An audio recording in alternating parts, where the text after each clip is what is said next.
Last year, in early December, Boise State marketing student Allie Orr wanted to start a scholarship to encourage women who wanted to study STEM, medicine, or law.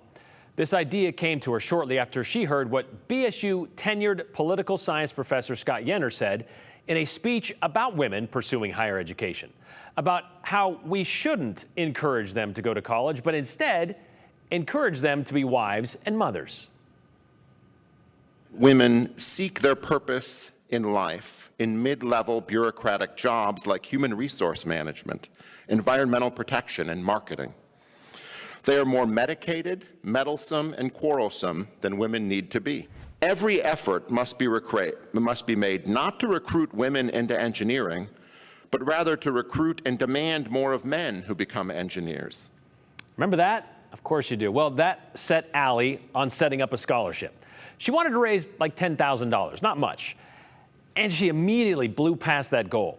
The latest update, we looked at it today, she has raised more than $199,000, nearly $200,000 on her GoFundMe page. The first Allie P. Orr Women in STEM, Medicine, and Law Scholarship is set to be awarded on April 17th. And you may be thinking, that's amazing, to go from an idea to raising nearly $200,000 to helping someone realize their academic goal in just 4 months. But for one Minnesota man, it's maybe amazing, but it's also illegal, according to him. Dr. Mark Perry spent 25 years as a professor of economics at the University of Michigan's Flint campus. He's now a professor emeritus, and for the last several years, he's been on a one-man mission, he calls it, to find and eliminate discrimination on college campuses, mostly focusing on Title VI and Title IX of the Civil Rights Act.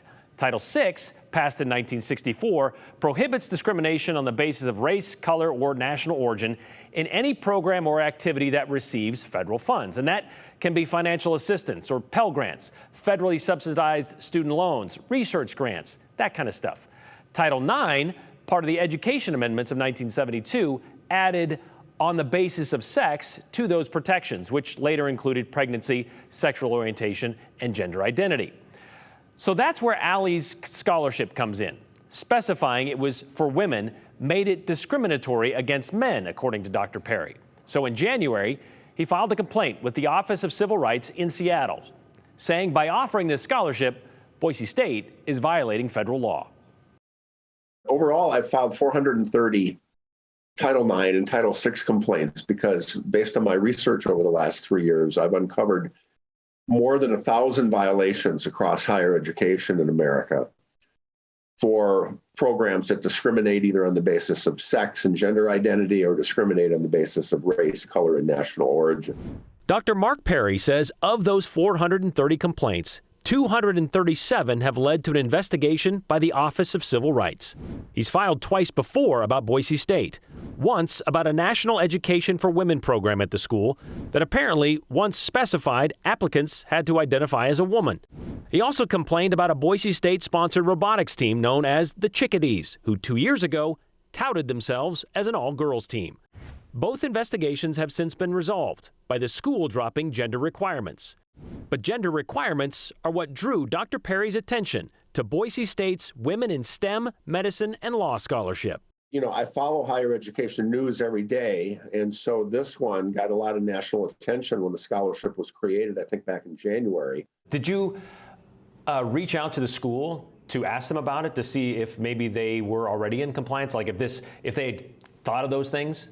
Well, you know, after 3 years of kind of full-time experience with this, my general experience is that if I reach out to a university as just an unaffiliated person, that they generally just ignore any requests that I send for an evaluation of a program. So then I realized that it's, more effective for me just to go right to the Office for Civil Rights, because the Office for Civil Rights is obligated to investigate all complaints.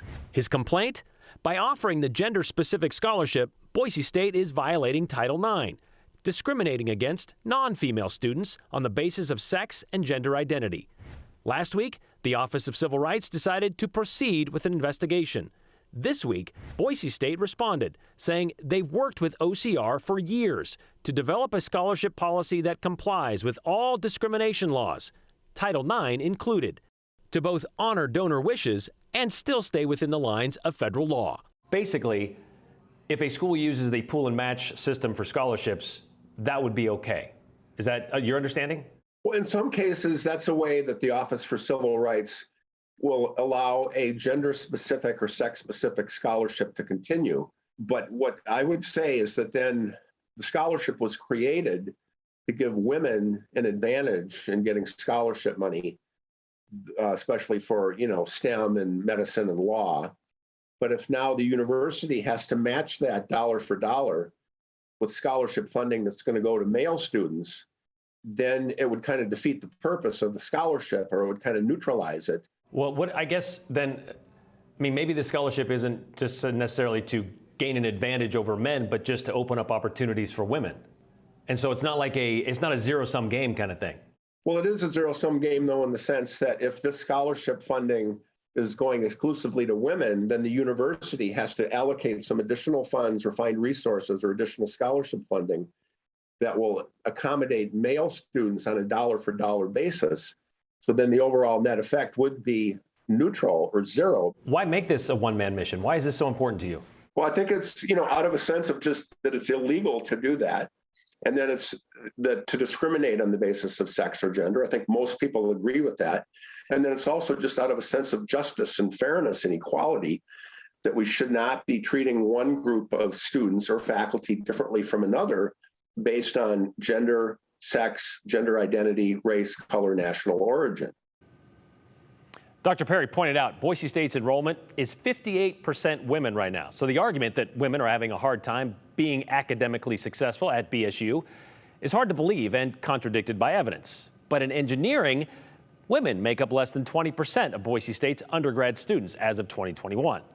However, believing women weren't given opportunities at Boise State wasn't really why Allie Orr wanted to create that scholarship in the first place.